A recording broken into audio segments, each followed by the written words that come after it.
Bien, hermano, vamos a dar comienzo al estudio de esta noche. Seguimos en la carta de Corintios, en el capítulo 14.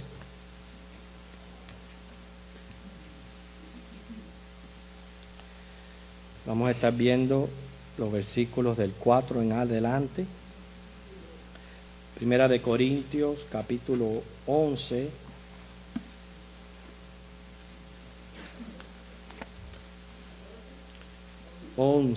Del 4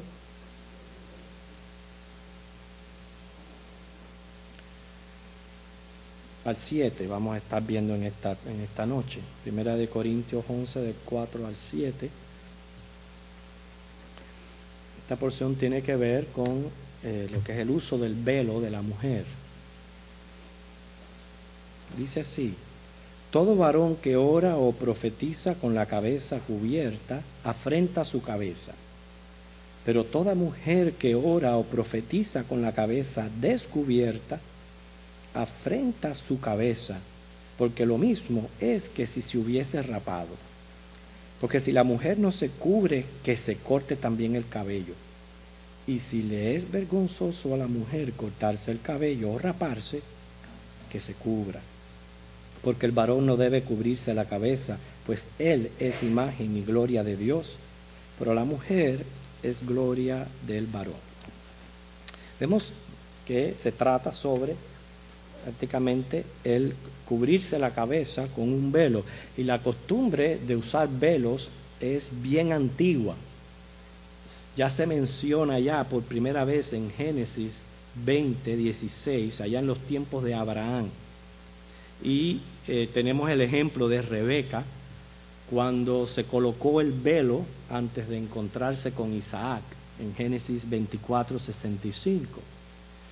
Esto no significa que las mujeres israelitas llevaran un velo continuo en ellos, porque cuando el siervo de Abraham fue a buscarle esposa a Isaac, él pudo ver la hermosura de esta mujer, pero luego cuando ella se va a encontrar con su esposo, inmediatamente se cubre, porque aquello era un gesto de respeto y también de modestia.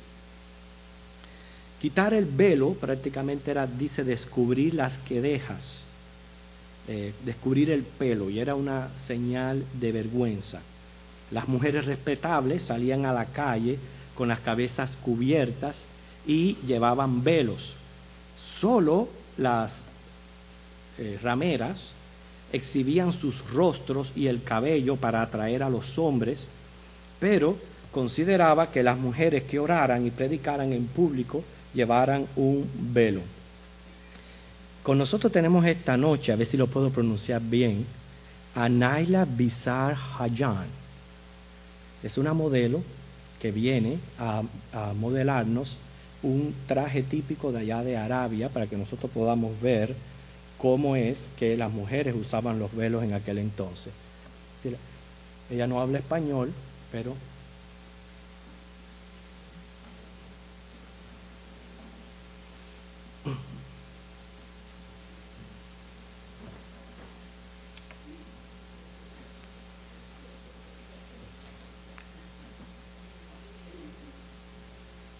ahí tenemos un ejemplo de cómo las mujeres se vestían en aquel entonces.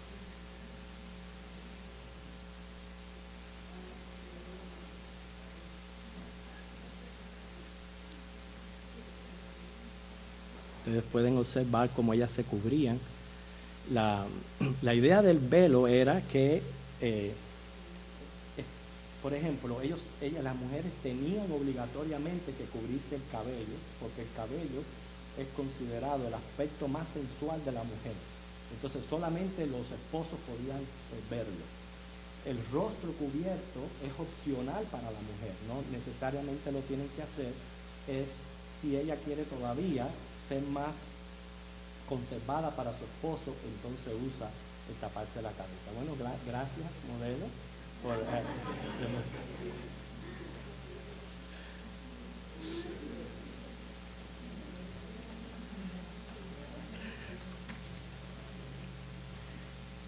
Después cuando terminemos le damos gracias a Naila.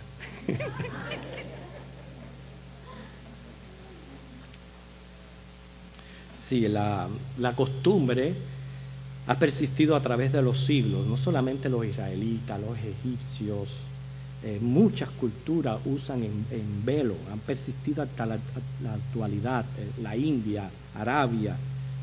Aquí yo tengo una gráfica, si después ustedes quieren ver un poquito más de estos velos que usaban las mujeres las mujeres de hoy entonces todavía lo usan, que lo pueden ver. Pero vemos que aquí como Pablo en los versículos del 4 al 6 presenta prácticamente un asunto cultural de aquella época, eran costumbres sociales de aquel entonces. Les digo esto porque no tenemos por qué nosotros acatar estas costumbres en nuestros días de una manera literal, pero lo que sí se puede aprender, hermanos, es el principio moral que está implícito en el uso de estas vestimentas. Recuerden, la Biblia fue escrita para todos los tiempos, en ella tenemos mensajes para todas las edades, pero también hay ciertos asuntos culturales de cada época que la Biblia menciona porque era preciso para tratar los asuntos de ese entonces. Nosotros hoy tenemos la libertad en la práctica de nuestra fe, pero tener libertad, o sea, el hecho de que no estamos obligados al uso de estos hábitos y costumbres, no significa que nosotros seamos indecorosos, lo cual es carecer de pudor, de recato o de dignidad. O sea, no significa eso, no podemos tampoco irnos hacia el otro extremo. Hay denominaciones muy conservadoras, por ejemplo, no le permiten a la mujer el uso de pantalones, especialmente los jeans, los tienen prohibido. Hay denominaciones que prohíben el corte del pelo o también el uso de maquillajes o de prendas, de joyas excesivas, etc. Hay gente que practica esas cosas. Yo pienso que mucha de esta gente guardan más bien extremismos externos. Sin embargo, no se percatan de muchos pecados internos que nosotros tenemos que vigilar. Yo no digo que la iglesia en ningún momento, cuando hablamos de libertad y de no tener estas costumbres y estos hábitos, que la iglesia debe de modernizarse para ser atractiva. No digo que la iglesia debe de modernizarse para ser atractiva, pero siempre que no se vean afectados principios de santidad, debe de actualizarse. Por ejemplo, los mismos menonitas, que hoy día todavía este grupo que vive prácticamente observando costumbres de ascetismo, a veces no es muy atractiva para muchas personas, y en eso tenemos que tener nosotros cuidado. El tema es de la vestimenta, así que dentro de la moda, porque está bien, el velo era un hábito, una moda de aquel entonces, pero dentro de la moda, el cristiano debe de vestir moralmente. Y yo pienso que de esto, de la vestimenta, el problema mayor, y me disculpan damas, no porque ninguna que esté aquí, pero lo presentan las mujeres. Usted nunca va a encontrar un hombre que venga a una iglesia con el zipper del pantalón para abajo o en camiseta. Nunca. Siempre son las mujeres. Entonces, tenemos que tener cuidado porque miren lo que dice Primera de Pedro 3, del 1 al 7. Primera de Pedro 3, del 1 al 7.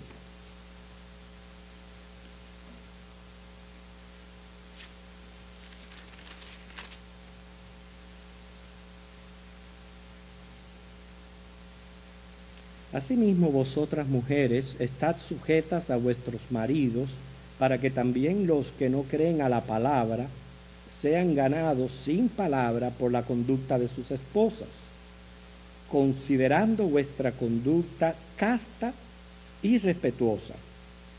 Vuestro atavío no sea el externo de peinados ostentosos, de adornos de oro o de vestidos lujosos, sino el interno, el del corazón, en el incorruptible ornato de un espíritu afable y apacible, que es de gran estima delante de Dios. Noten que Pedro aquí resalta no tanto la vestimenta, sino más bien el carácter, el temperamento de la mujer, que es el que debe de ser atractivo, que es el que debe de ser bello en lo que es su carácter como persona.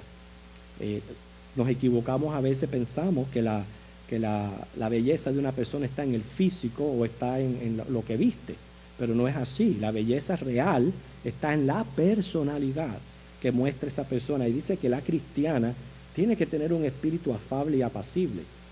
No quiere decir esto que nosotros nos vistamos harapientos para venir a la iglesia, no. Nosotros podemos siempre, en medio de nuestra condición social, podemos siempre vestirnos lo mejor para el Señor,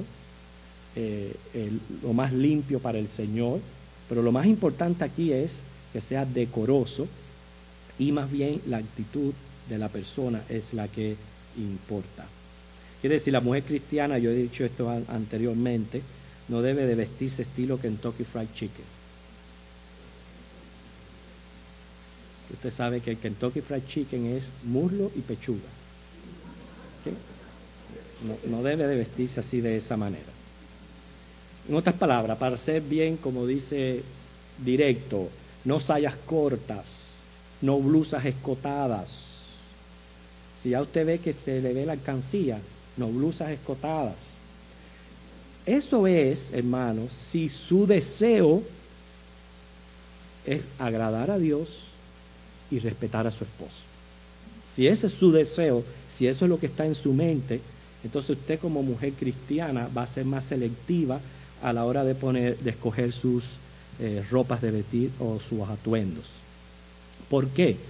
Porque otra de las cosas más importantes aquí es no ser causa, y esto a lo mejor muchas damas no se dan cuenta, que pueden ser causa para que otras personas quebranten el 10º mandamiento, que dice: no codiciarás la mujer de tu prójimo. Pero si usted viene vendiéndose, es muy difícil que las personas que están a su alrededor, especialmente los caballeros, no se fijen, y los hay hermanos muy buenos que hacen así, pero hay otros hermanos que usted entonces le viene a hacer la causa de que caigan en codicia. Fíjense, para que tú veas que esto es muy serio, hermanas. Esto es verdaderamente muy serio. Por eso que al tratar el tema que aquí presenta Pablo, el velo no tiene nada que ver con nosotros. Nosotros no somos una denominación que demanda el cumplimiento literal de esta porción de las Escrituras y le obliga a las damas a venir con velo, como nos presentó la modelo. Pero sí hay una lección aquí que tenemos nosotros que aprender. Quiere decir, la mujer cristiana procura agradar a Dios y respetar a su marido, pero más que todo, después de agradar a Dios, yo pienso que la mujer debe de respetarse a sí misma. Es muy triste que, y yo solo digo esto para que ustedes, damas, como dice, se llenen de coraje y no lo sigan permitiendo. Es muy triste que a través de las sociedades el hombre siempre ha visto a la mujer como un objeto sexual, como si fuera su instrumento. Es decir, no le da valor como persona, como ser humano, no le da la dignidad, no le da el respeto, y el hombre la trata así. Yo no sé si ha sido por la costumbre a través de los años, que ya la mujer se ha acostumbrado a verse como un objeto, que ahora ella misma se vende como tal. Porque eso es lo que la persona está mostrando cuando se viste de esa manera. Repito, la belleza real está en la personalidad, en la condición interna. Y si una mujer ama a Dios, respeta a su esposo, se respeta a sí misma, no va a haber ni que decirle cómo tiene que vestirse. Porque ella misma se va a dar cuenta, al mirarse frente a un espejo, si está vestida adecuadamente. Sobre todo para venir a una iglesia. Es un asombro la manera en que las personas vienen hoy día a la casa del Señor. Yo les hablaba de todo tipo de extremos, porque estamos hablando del extremo moral, pero también está el otro extremo de venir como uno quiera. Y tú ves que los mismos cultos de adoración vienen con chancletas de metebeo y así todo como si fuera, como si fuera ir a la playa. Así vamos a la casa del Señor. Y eso nada tiene que ver ni con dinero, ni con pobreza.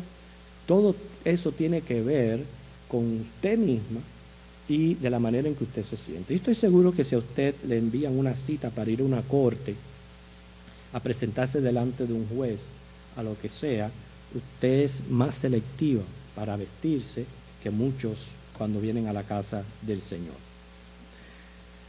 Pero bueno, volviendo a nuestro texto, esa es más o menos la lección que podemos sacar de esta porción bíblica.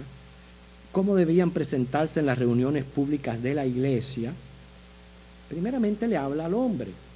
El hombre tenía que presentarse con la cabeza descubierta y la mujer con la cabeza cubierta. Acabamos de tratar el tema sobre la sujeción femenil y lo vamos a volver a tratar ahí, como ustedes pueden notar en los versículos 8 en adelante, vuelve a tomar el tema Pablo, pero en el medio presenta esta situación cultural. Y el cubrirse la cabeza tenía que ver con una señal de la autoridad que el varón tenía sobre la mujer. Que si fuera a buscar un motivo, una razón por la cual la mujer se cubría la cabeza, era esa. Era una señal de autoridad, de la autoridad que el varón tiene sobre ella. Ahora nos podemos dar cuenta porque Rebeca, ante su futuro esposo, inmediatamente se cubrió el velo. Sin embargo, ante aquel siervo de Abraham, no lo hizo y descubrió su rostro. Y las mujeres debían cubrirse la cabeza durante las reuniones de la iglesia, pero no los hombres. Y los hombres no debían orar o profetizar en público con la cabeza cubierta. La aclaración resulta para que no imitaran la costumbre judía de los hombres usar el tallit. El tallit era la pieza con que se cubrían la cabeza en público. Le llamaban como un manto de oración que lo llevaban para recordar que había que seguir la ley, había que seguir los mandamientos divinos.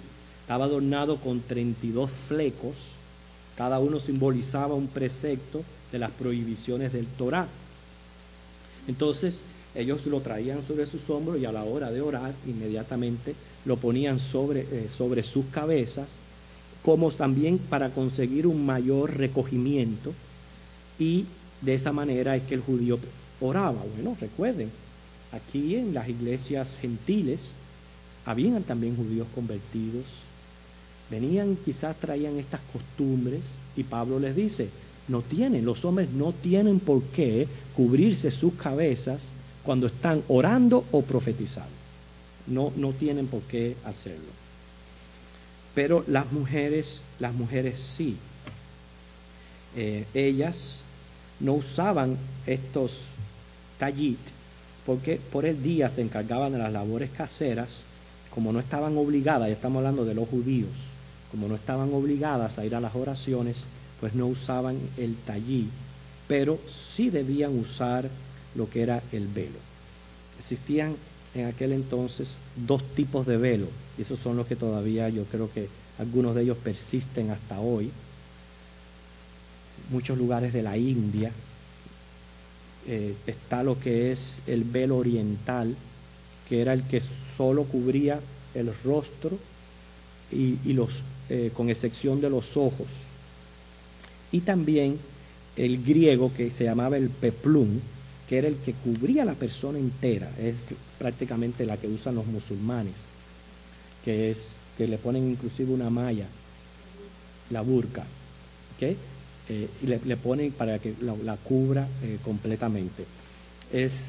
Yo tuve la experiencia cuando trabajaba en hotel de observar una pareja musulmán que vinieron a cenar, y todo el mundo se impresionó porque ella entró como si hubiera entrado un murciélago negro.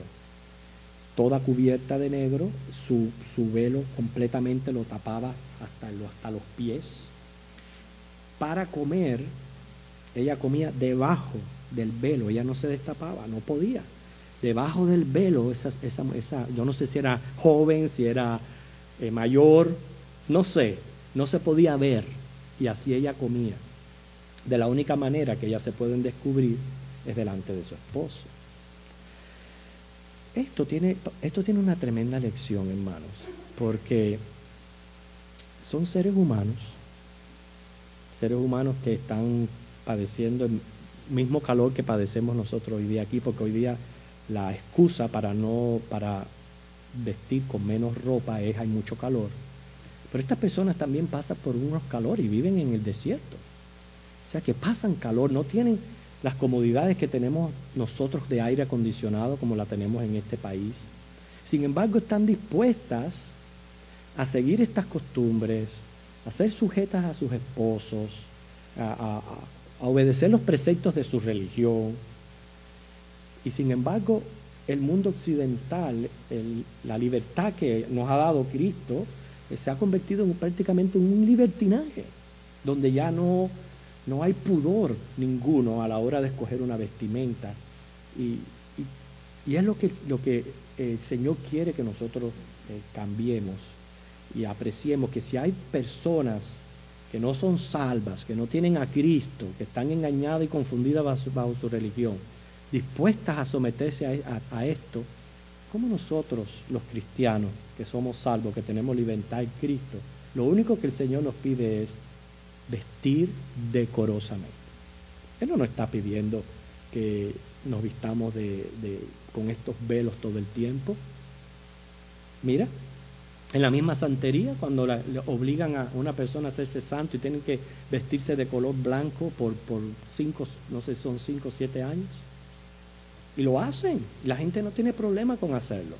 Entonces, nosotros tenemos que saber que esto no es una imposición de la religión, esto es algo que tiene que venir del interior de nosotros si queremos agradar a Dios. Se menciona aquí también el raparse.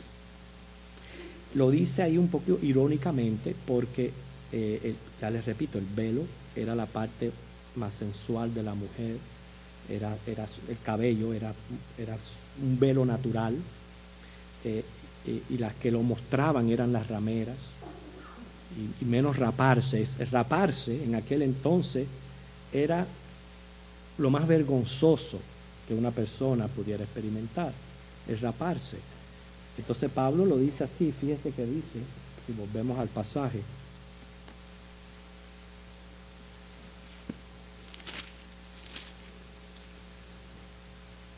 dice, porque si la mujer no se cubre, que se corte también el cabello. Y si le es vergonzoso a la mujer cortarse el cabello o raparse, que se cubra. O sea que también el cabello era considerado vergonzoso que la mujer lo cortara.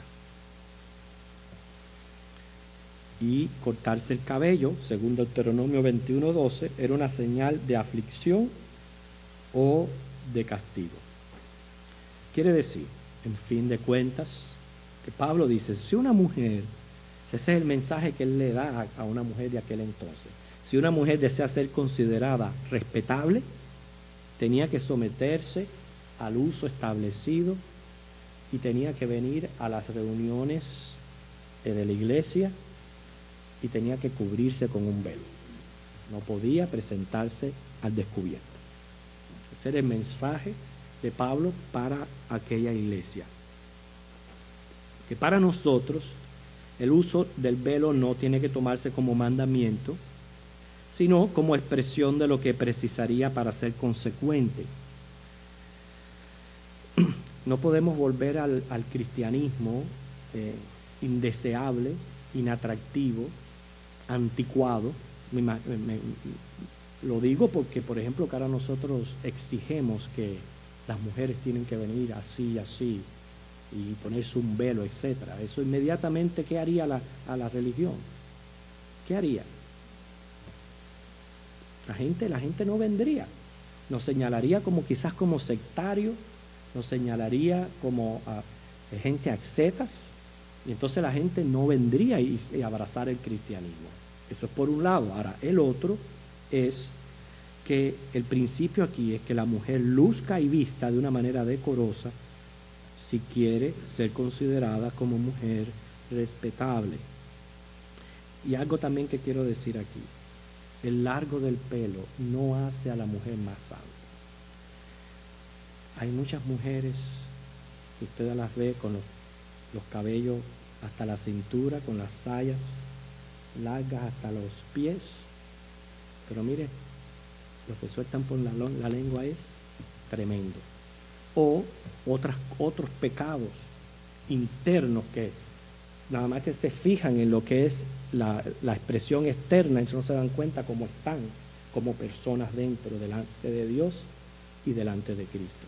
Entonces, el largo del cabello no hace una dama menos o más santa. Eso pertenece a una costumbre de aquel entonces. La santidad está en otros detalles de su personalidad y de su espiritualidad. La semana que viene vamos a retomar, como ustedes pueden ver aquí, vuelve Pablo a mencionar esa relación que hay entre el varón, la mujer, porque en los primeros versículos mencionó el sometimiento de la mujer al hombre, del hombre a Cristo y de Cristo a Dios. Pero ahora va a hablar un poquito más, no tanto, porque ese sometimiento tiene que ver con sus funciones, las funciones y los roles que cada uno de nosotros cumplimos dentro del núcleo familiar. Yo lo he aclarado un montón de veces. Sometimiento de la mujer no significa que sea menos que el hombre, que Dios la considere menos. No, como persona, para Dios no hay varón ni hembra. Y por eso ahora vuelve a retomar el tema y va a aclarar más la correlación, la interdependencia que tiene que haber entre el varón y la hembra para que funcionen correctamente como pareja y les sean de agrado al Señor, que últimamente es lo que buscamos. Que el Señor les bendiga, hermanos.